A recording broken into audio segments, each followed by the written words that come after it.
1 বিঘা ফুলকপি করে আপনি 3 মাসে 2 থেকে 2.5 লাখ টাকা বিক্রি করতে পারবেন।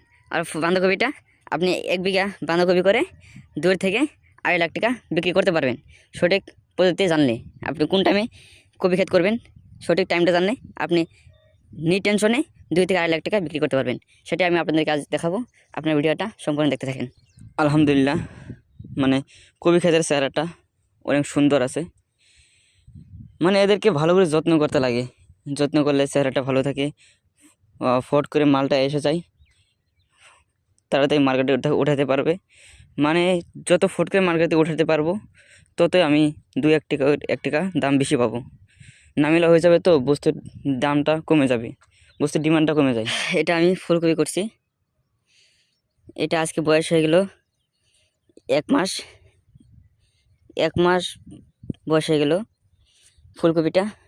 আর বাঁধাকপিটা দেখতে পাচ্ছেন, এই বাঁধাকপিটা আপনার 1.5 মাসের বেশি হয়ে গেল, 1.5-2 মাস হয়ে গেল।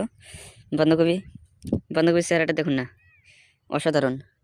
মানে এখন আমি যেহেতু নামিলা করলাম বাঁধাকপিটা ফুলকপিটা কীরকম দাম পাই সেটা অনুমান করতে পারছি না।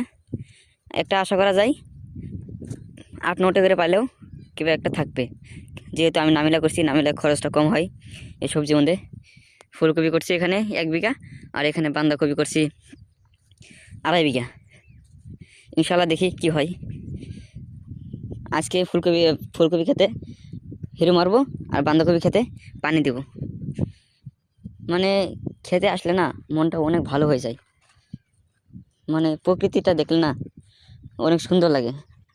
আমি এখানে মেশিনটা বসাই দিলাম, দেখতে পাচ্ছেন। এই মেশিন দিয়ে আমি খেতে পানি দিচ্ছি, বাঁধাকপি আর ফুলকপি খেতে।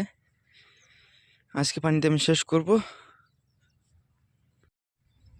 আপনি যদি বাঁধাকপিটা বা ফুলকপিটা যদি নভেম্বর, ডিসেম্বর, জানুয়ারির মধ্যে তুলতে পারেন তাহলে আপনি 60 থেকে 70 টাকার দাম পাবেন। আপনি ইনশাল্লাহ আপনি 2 থেকে 2.5 লাখ টাকা বিক্রি করতে পারবেন।